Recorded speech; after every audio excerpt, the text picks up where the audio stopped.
Well, hello there, my beautiful friends. Today we are going to be swatching the beautiful and brand new Colourpop Gimme Butterflies palette. If you are interested in seeing what this palette is all about, then go ahead and keep on watching and let's jump right on in.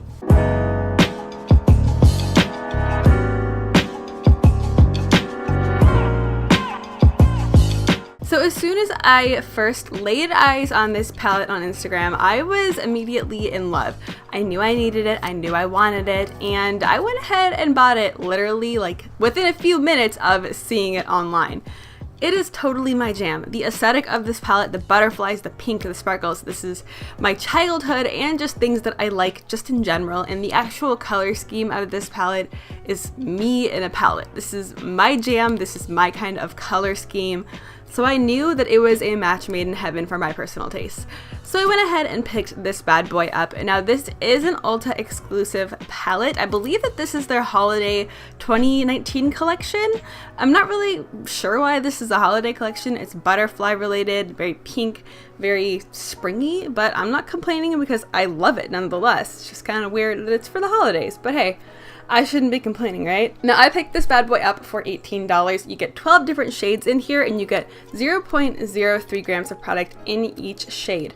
Now there's a variety of formulas here. We have some shimmers, we have some mattes, we have some sequiny shades that are basically mattes with the little glitter suspended in them, and then finally we have I think it's a Super Shock Shadow formula. It seems like a Super Shock Shadow formula, and I know that they've put some pressed ones in palettes before.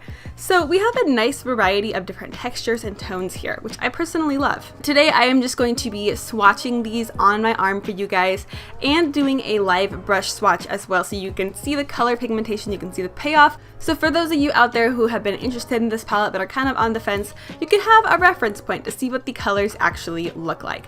But without further ado, let's jump into the swatches. So the first color in this palette is called You're a Catch, and this is described as a golden champagne. This is definitely a traditional metallic formula, but this is a really beautiful color that has a few different iridescent shimmers running throughout it. It definitely has a bit of a pinky peach thing going on in the background, but it is more subtle. I personally like things that are a little bit brighter when it comes to colors like this, but the actual color itself is beautiful. I just personally wish it was a little bit brighter, but I'm sure with some foiling spray, this guy would brighten right up and be absolutely gorgeous as a brow bone or an inner corner highlight. Next up, we have a gorgeous metallic peach, which is called Over It. Now, this shade reminds me of a Natasha Denona shade called Golden Peach. I believe it was from her holiday collection of 2018. It is absolutely beautiful. The formula of this is very pigmented, it's very metallic. This is a traditional metallic formula, so you're not going to get a whole lot of micro shimmers in here, but it is very bright for just a standard metallic. It's a really beautiful color with a very strong peach and gold undertone. Next up, we have Woke, which is a matte peachy pink. This is an extremely pigmented eyeshadow. A lot of Colourpop's peaches are done very, very well. Every peach tone that I've tried from Colourpop has been very, very pigmented. I've never really had issues with a lot of their peaches, and I've tried quite a few of them. They all seem to work nicely, and they all seem to work pretty much on par with each other. This guy blends out really nicely, as you can see, and it does have a little bit of an almost neon quality to it, which I think is really interesting. Next up, we have another matte, which is called Making Moves. This is described as a deep matte terracotta, and if you have been on my channel for a while, if you have been here since the beginning, you've seen me talk about this shade before. I think I own 2 pans of this eyeshadow just in single form, and I didn't even realize that this shade was actually in this palette, so I was very pleasantly surprised to open it and see Making Moves here. This is like the most pigmented, beautiful, neon-y, terracotta-y peach ever. It is super blendable, ultra pigmented. This guy is basically perfection if you're into these types of shades. It is a little bit bright, but I do think that the tone of this would show up on a bunch of different skin tones because it does have that neon quality to it. It's a beautiful shadow. Jumping down to the second row, we have the shade Fair Play, which is described as a matte magenta. Now, as you can see from the swatch here, I would definitely describe this as more of a muted, almost dusty magenta. It's not super neon and in your face.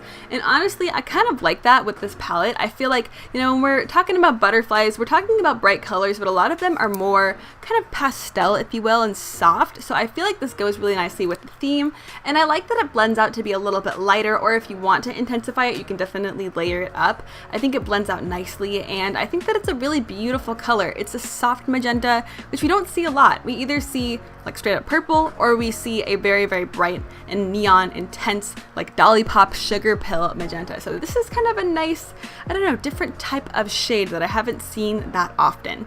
It's not very often that you see a dusty magenta come up on the makeup market. So this next shade is the shade that sold me on this palette. I wanted to purchase this entire palette for this specific shade. This is the shade Winged, and this is described as a metallic gold pink. But honestly, I'm like 95% sure that this is a Super Shock shadow formula, and if it's not, it's definitely a hybrid of a regular eyeshadow with the Super Shock formula. It applies really, really nicely with a finger, but it doesn't really pick up well with a brush, which also leads me to believe that it's Super Shock shadow territory. But this is the most beautiful bubblegummy warm pink shade that has such an intense and strong gold shift. It's almost gold to the point where it has a bit of a green undertone. It almost looks like it has a bit of a green duochrome to it in person. It is so intense, so foiled, so shiny. There's little shimmers running throughout it. Nothing is chunky though. It is just super beautiful. Definitely my kind of eyeshadow, and I honestly bought this entire palette for this shade. I'm gonna be using it all the freaking time. So now we have the very first pressed glitter in this palette, which is called Get Lost. I found that name to be really funny. I think that they mean that the butterfly is traveling and they're just having such a good time traveling that they just forget where they are and they're lost or whatever. I see it as, you know, get lost, buzz off, get out of my face. I don't know. I'm just nihilistic like that, I suppose. Nonetheless, this is a really beautiful opalescent glitter. Now, I love the color of this glitter. It is stunning. We have some gold, some orange, a little bit of copper, we have a little bit of green, and then it has kind of a translucent base. It's so beautiful, but as you can see, there are very, very large chunks of glitter in this particular pressed glitter. And you know, I'm a fan of glitter. I really like chunkier glitter, but this is like Lemonhead Space Paste territory.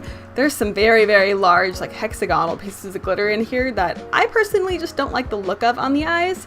I wish it was a little bit more refined and a little bit less chunky, but I think the color is absolutely beautiful, so I can make it work.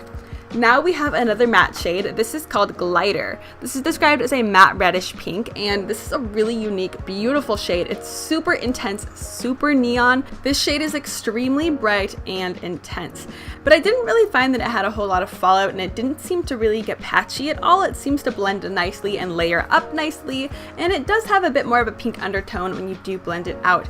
Now, I thought for sure this guy was gonna stain my hand. I thought for sure it was gonna stain me, but it didn't. Now, this is probably gonna stain the eyes, but definitely lay down a nice thick layer of primer when putting this on the eyes if you're going to, and I think that you'll avoid most of the staining. I say most because you can never truly avoid staining when it comes to shades like this. It's just inevitable. Next up, we have another pressed glitter, which is called Overpacked, which is me legitimately anytime I go anywhere for vacation, just pack way too much shit. Nonetheless, this is a beautiful holographic lavender in the words of Colourpop, and you know, I actually do see what they're talking about when it comes to holo. Overpacked has a lavender goldy base with a hint of mauve, if you will, and it definitely has multicolored glitters running throughout it. I mean, I definitely see what they're saying when they say holo, and it's very, very rare when someone's actually using the term holo and there is holographic glitter in there. But I think this is one of those occasions where they've actually named it on par with what you see in the actual glitter. Now, as you can see, I have a finger swatch, a brush swatch, and then right now I'm brush swatching this guy over top of some e.l.f. glitter glue, and you know, it seems to be doing fine. I mean, I'm sure that's gonna help to hold this guy on your lids longer and prevent fallout, but Colourpop makes very emollient glitters, so I haven't really had too much of an issue with fallout in the past, but a glitter glue always helps to ensure that it's going to stay on throughout the day. Then we have probably my second favorite color in the palette, which is kind of crazy because this looks like kind of a boring color to most people. This is the shade Labyrinth, and of course that makes me think of David Bowie, rest in peace. But this is a matte dusty pink, and I used to hate shades like this back in the day. I was a total hater when it comes to, you know, neutral saddle browns and mauvey kind of dusty browns. But now it is basically all I'm about. I absolutely love colors like this. They are perfect for one and done looks. This is the kind of shade that you can throw in the crease and then throw a glitter on the lid, or throw that beautiful winged shade, the gorgeous pinky gold shade from earlier on the lid, and you will look like you spent so long on your makeup and you spent like 5 minutes. I love colors like this, and I was so pleasantly surprised to see that this color was in the palette. I think it works beautifully with the rest of the tones, and this is just my kind of color right now. Second to last, we have the shade Skipper, which is a matte plummy pink. Now, this is kind of like the shade Fair Play from earlier, that matte magenta. This is basically a more muted tone, so it's still a matte plummy magenta shade, but it is much more muted, so you're not going to get anything that's overly intense. You're not going to get anything that's super bright and neon. It's definitely more subdued, and it blends out to be a little bit lighter and a little bit more magenta-y as well, but I think it's such a beautiful color. Like I said, I really like the more muted tones that are in here that traditionally would be a lot brighter. This is still a bright color, but it's much more muted than I've really ever seen somebody do as far as these types of shades go. I think it's absolutely gorgeous. I think it blends out to a really beautiful soft magenta pink, and I really enjoy this shade. And finally, we have the shade Bloomin, which is a shimmering gold plum. Now, to be honest, I never know what to do with shades like this. There is a buttload of gold shimmers in the shadow, and it's really beautiful to look at. I don't really find myself wanting to use shades like this. I'll use it, don't get me wrong, if I need to deepen up an eye look, it's there. But I'm not overjoyed about these types of shades. I don't really know what to do with the glitters that are in them because it has a matte base, so it's not like I'm going to pack this all over the lid. And then when you blend it, it basically just blends those glitters away, as you can see. So I don't know. I'm not a makeup artist, so I don't really know how to use these types of tones. I know a lot of people find them to be very multifunctional and whatnot, but they're not really my jam. I wish that this was just a basic plummy matte, but I think it's pretty to look at, and I'm not unhappy that it's in the palette. I can use it. I'm just not overjoyed about it. Alright, my friends, with that being said, that is going to be wrapping up this Gimme Butterflies swatch party video. I really hope that you enjoyed watching. I hope that you found this informative. I hope you enjoyed seeing the swatches and seeing the brush swatches, and I hope that this was able to help you make your decision in whether or not you want to purchase this palette if you've been eyeballing it like I was. There are a few things that I would change about it, but overall I think it's such a beautiful palette, and I really like the overall aesthetic of this whole collection. Keep it coming. Keep the butterfly stuff coming. It is nostalgic for me, and I think it is just adorable. But if you enjoyed today's video and you have not already subscribed and you want to see more swatch party videos like this, then go ahead and hit that subscribe button down below and leave me a comment. Let me know how you feel about this palette. Let me know if you picked this palette up. But I hope that you were having an absolutely amazing and beautiful day wherever you are, and thank you so much for watching and joining me today. I hope to see you next time. Bye!